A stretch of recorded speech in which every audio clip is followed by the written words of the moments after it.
Merhaba sevgili koçlar. Ağustos ayı burç yorumlarına geçeceğim. Nasıl Ağustos oldu inanın bilmiyorum yani. Gerçekten korkunç bir hızla ilerledi zaman. Ağustos'a geldik. Temmuz çok yorucu geçmemiştir ama birkaç hayatımızda önemli değişikliklerin ayak seslerini duyduk diye düşünüyorum. Ağustos diğer aylara göre biraz zor bir ay. Neden zor? Çünkü Merkür gerilemesi var. Bununla ilgili bir video çekmiştim zaten. Onu seyrederseniz Merkür gerilemesini daha net anlayabilirsiniz. Çünkü gerçekten önemli olacak bu Merkür gerilemesi. Hem kendi burcu olan Başak'ta ilerleyeceği için hem de Aslan'a da geçeceği için kendi burcunda olduğu dönemler oldukça zorlu dönemler olur. Özellikle de sizler için sevgili koçlar. Bakalım neler var. O dediğim gibi Merkür gerilemesini orada seyredersiniz. Şimdi aya başladığımızda ayın biri itibariyle aslında Güneş Aslan Burcu'nda sizin için güzel bir alanda eğlendiğiniz, keyif aldığınız çünkü Venüs de Aslan'da. Demek ki ayın başında keyifli bir şekilde siz aya başlıyorsunuz. Belki bir tatildesiniz, belki eğleniyorsunuz ve bu süreçte de e, istediğiniz her şeyi yapabileceğiniz, daha Merkür'ün gerilemesinin etkisi başlamış olsa dahi arabanız bozulmuş olabilir, telefonunuz, bilgisayarınız bozulmuş olabilir, uçaklarda gecikmeler olmuş olabilir ki oldu biliyorsunuz. Bunlar Merkür gerilemeye başlamadan önce etkilerini önceden gösterir. Ne kadar sert ve etkili bir gerileme olacaksa o kadar da erkenden bunun etkisini gösterir. Sizlerde de göstermiştir. Çocuklarla ilgili gelişmeleriniz olmuş olabilir. Çocukların hayatında güzel olaylar olmuş olabilir ayın başında. Bunların süreçleri olabilir. Ben aslında dördüyle başlayacağım bu ay. Çünkü dördü bu ayın yeni ayı var ve Aslan burcunda olan bir yeni ay. Bakın burada gösteriyor. Aslan bizim aşk hayatımızı anlatan, çocuklarımızı anlatan, eğlence hayatımızı, hobilerimizi anlatan bir alan ve size de çok iyi gelir. Diyorum ya dördünde de siz yeni bir başlangıç, çocukla ilgili yeni bir başlangıç olabilir. Aşk hayatınıza yeni biri girebilir. Venüs de çünkü orada ayın başında, dördünde hatta. Şimdi dördünde ama esas olay şu Merkür'ün Başak Burcu'nda durağan hali, stationary dediğimiz durağan hali. Şimdi Merkür durağan olduğu zaman aslında ne geri gidiyor ne ileri, e, yani hızından bahsediyoruz biz orada. Geri gitmeyeceği için hiçbir gezegen etkisi durağan, çok etkili olmayabilir. Sanki orada bir frene basılmış, durulmuş. Çünkü sonra tamamen direkt olarak Başak Burcu'nda geri hareketine başlayacak. O yüzden hani sizin de iş alanınızda olduğu için Merkür, özellikle sizin işle ilgili imza atmanız gereken bir konu varsa düşünmeniz gerekiyor. Bir projeye başlamanız gerekiyorsa bir düşünmeniz gerekiyor. Şimdi burada Merkür ne getirir biliyor musunuz? Gecikmeleri ve dersi getirir. Ne kadar önemsiyorsunuz o olayı? O olay sizin için ne kadar önemli? Yani sonuçta bir telefonunuzun bozulması evet önemli ama hayatınızı mahvedecek derecede bir şey. Bunları iyi. Yani oraya yüklediğimiz anksiyete, oraya yüklediğiniz e, kaygıyla ilgili bir durum. Çünkü Merkür size bunu gösteriyor aslında. Yani çok da önemli bir şey değil aslında. Gecikmeler çok da önemli değildir. Çünkü bir şeyin zamanı vardır. Ve Merkür'de çoğunlukta benim gözlemlediğim hep bir çözüm de vardır. Bu da bir sonraki geri gitmesinde olabilir. Yani bir geri gitmede başladığınız bir olay bir sonraki geri gitmede. Bu da sizin iş ve sağlık alanınızda. Örnek, işe başlamak için iyi bir tarih mi? Başlamak için iyi bir tarih Ama imza atmak için yani o başlangıç sözünü vermek için zorlu bir tarih. Gecikme olabilir. Bir organizasyonda bir problem olabilir. Küçük bir gezegen ama can sıkan bir gezegen. Öyle değerlendirmek lazım. Ve bazen de dediğim gibi olayların geçmişte yaşanmış ve kilitlenmiş ve çözülmemiş olaylarında çözülmesini de sağlayabilir. O yüzden Merkür geri gitmesinden korkmayın ama da dikkatli olun. Şimdi mecbur değilseniz bazı şeyleri yapmayın. Ama neye kendinizi mecbur hissediyorsunuz? İşte onları da deneyimleyin derim. Venüs'te zaten ayın yine dördünde Aslan'ın son derecesinde hatta bir süre sonra Başak'a girecek. Şimdi Venüs Aslan'da keyifli zamanlar yaşatmıştır sizi. Başak'a geçtiği zaman konunuz işle ilgili, konunuz sağlıkla ilgili, konunuz gündelik hayatınızla ilgili olur. Ve Venüs Başak'ta da biraz düşüktür. Yani kendi enerjisini, o kendi keyfini, neşesini çok ortaya koyamaz. Biraz daha ciddiye alır işleri, biraz daha iş odaklı bakar hayata. Dolayısıyla Venüs'ün Başak'a geçmesiyle beraber biraz daha iş odaklı bakmaya başlayacağınızı söyleyebilirim hayatınıza şeyine.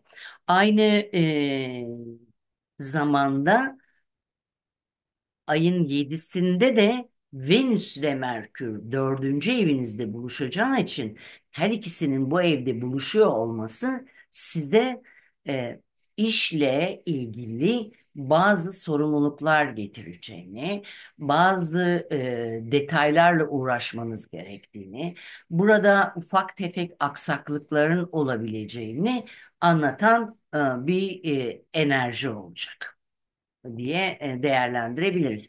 Zaten aslında maddi anlamda da Mars ve Plüton'un da uzak ama gene de bir açısı olduğunu düşünürsek maddi anlamda da çok böyle hani ne size çok gelir getirecek ne de götürecek bir durum olduğunu söyleyebilirim. Ayın 13'ü önemli günlerden biri. Neden önemli günlerden biri? Mars ve Jüpiter ayın 13'ünde bir araya gelecekler ve İkizler Burcu'nda. Şimdi İkizler Burcu sizin yakın ilişkilerinizi, projelerinizi anlatan bir alan. Sonrasında da zaten Mars ve Jüpiter'in bu birlikteliği bir süre sonra Satürn'le de kare açıya gidecek. Yani yakın çevrenizle anne baba hariç akrabalarınız, komşularınız bu çevreyle ilgili geçmişten gelen bir problem yaşanması, bunun dillendirilmesi veya onların hayatındaki bir problemle sizin ilgilenmeniz söz konusu olabilir. Burası aynı zamanda projeleri de anlattığı için eğer bir projeye başlamış iseniz, işle ilgili bir projeye başlamışsanız zaten Merkür de geri gittiği için bazı gecikmelerin olması ve bu problemlerin çözmek için geçmişteki bazı deneyimlerinizi kullanmanız gerektiğini anlatıyor. Yani böyle biraz muallakta hem Jüpiter tarafından bu alanda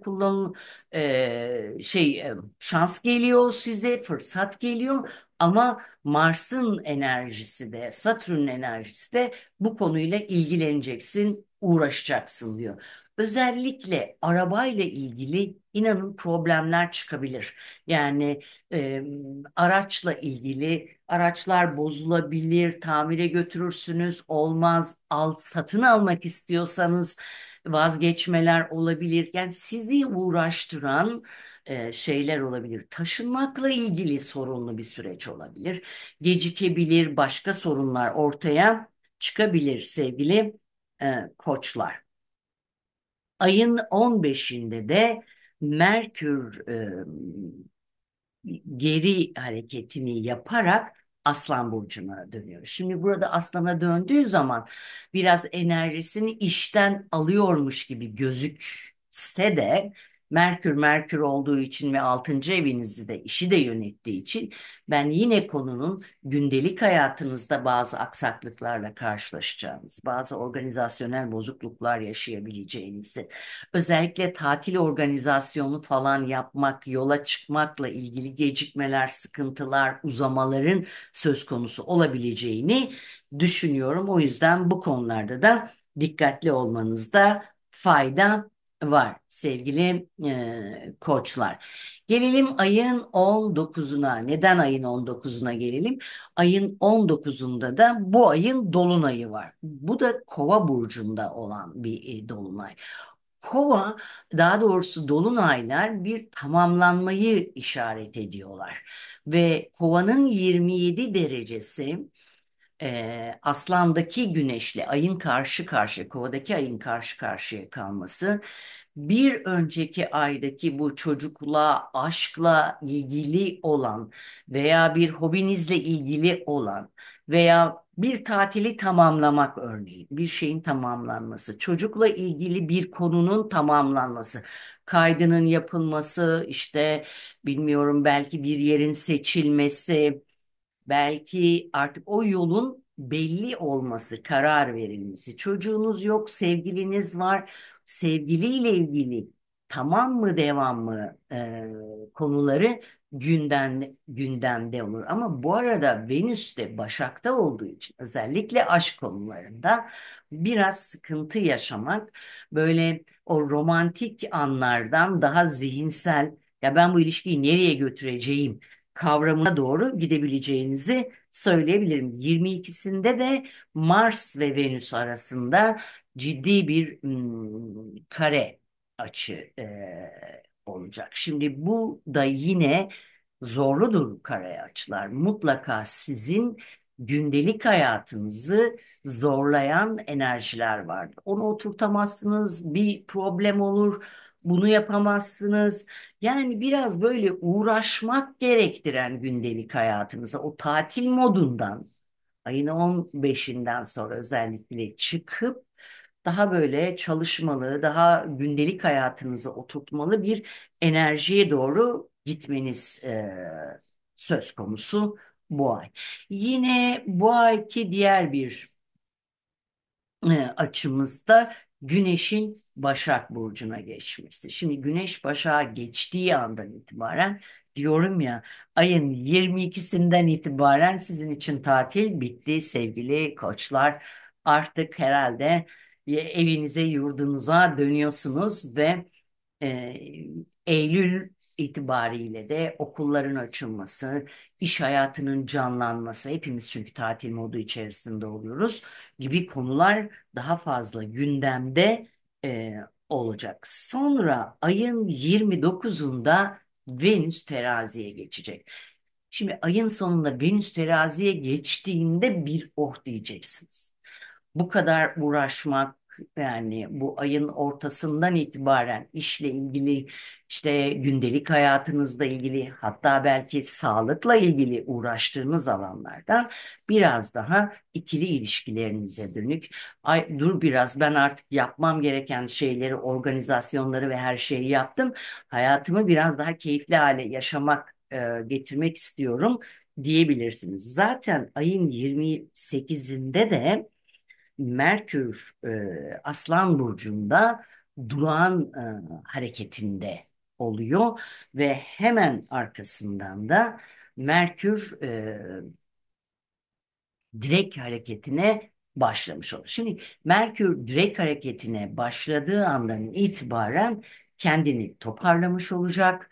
Tabii ki hep söylediğim şey, bir kuvvetine göre, o dönemki Merkür'ün sertlik kuvvetine göre bu etkisi artabilir. Hemen de her şey yoluna girmiyor. Öyle söyleyeyim. Yani bu Eylül'ün ilk haftasını bile içerebilecek bir, bu gecikmeler azalmakla beraber sorunları yavaş yavaş ve karşı tarafla beraber, yani evliyseniz eşinizle, iş hayatınızda ortağınızla varsa birlikte çözebileceğiniz bir döneme giriyorsunuz. Siz çok birlikte çalışmaya yatkın olmadığınız için sevgili koçlar, bunu değerlendirin, ama bu Venüs'ün terazi geçişini değerlendirin. Ortaklarınızla, eşinizle beraber çözüm odaklı olmaya gayret edin.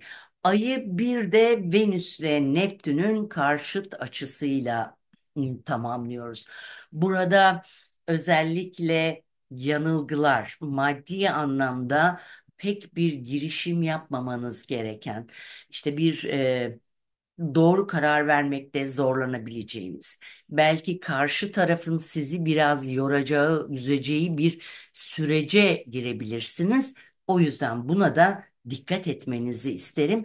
Biraz yanılgılara açık bir dönemdesin. Mesela ben sizin yerinizde olsam bu dönemde çok alışveriş yapmam. Özellikle estetik konularla ilgili pek bir alışveriş yapmam, ya da aşk ilişkimde karşı taraflı olan ilişkimde biraz daha gözü açık olmaya bakarım sevgili koçlar. Evet, çok kötü bir ay değil, sadece yorucu bir ay olacağını söyleyebilirim. Siz de uğraşmaktan hoşlanmadığınız için, hani şunu şöyle yapayım, bunu böyle yapayım, çok sıkıldığınız için bu konuda sizi bu anlamda yorabilir. Bir de tabii ki sonbahara hazırlık, yani o hasat zamanına hazırlık dönemi olduğu için de orada biraz yorulabilirsiniz. Ama onun haricinde ben çok aşırı hani kötü şu olur bu olur diyemem. Uğraşacağımız böyle minik minik antin kuntin işler deriz biz onlara. Antin kuntin işlerle uğraşacağınız bir ay, ama Merkür'ü hiç ama hiç unutmayın lütfen. Çünkü o biraz sizi yoracak bu ay gibi geliyor bana sevgili koçlar. Evet, hepinizin yolu açık ve keyifli olsun.